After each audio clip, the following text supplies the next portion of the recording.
पुढची बातमी आपण पाहूयात। विमलच्या जाहिरातीवरून एफडीएन आता सेलिब्रिटींना चांगलाच दणका दिलाय। शाहरुख, अजय देवगण आणि टायगर श्रॉफला कारणे दाखवा नोटीस आता एफडीएन बजावलेली आहे।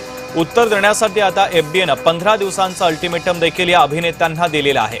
विमलच्या जाहिराती हटवा अन्यथा 20 लाखांपर्यंतचा दंड ठोठावण्याचा इशारा देखील देण्यात आलाय।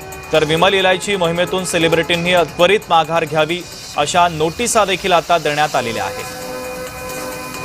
शुभम उमाळे आमचे प्रतिनिधी जोडले जात आहेत। या बातमीच्या संदर्भातले अधिकचे अपडेट देण्यासाठी शुभम, सेलिब्रिटींना देखील आता नोटीस पाठवण्यात आलेली आहे एफडीएच्या माध्यमातून।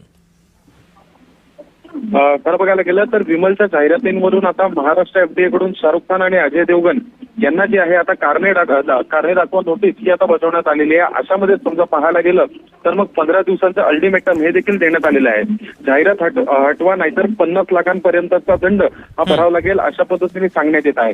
खरं पाहायला गेलं तर मिसलीडिंग ऍड अशा पद्धतीने कुठेतरी या निकषावर जे आहे हे पत्र जे आहे हे या सर्व सेलिब्रिटीज यांना देण्यात आलेलं आहे। कारण की कुठेतरी खाद्यपदार्थांच्या याच्यावर मिसलीड होत आहे आणि त्यामुळे ज्यानुसार या ऍड देण्यात येतात त्यामुळे कुठेतरी सर्वसामान्य नागरिक जे आहेत ते देखील अशा पद्धतीच्या सर्व याचं सेवन करण्यासाठी सातत्याने समोर जात असतात।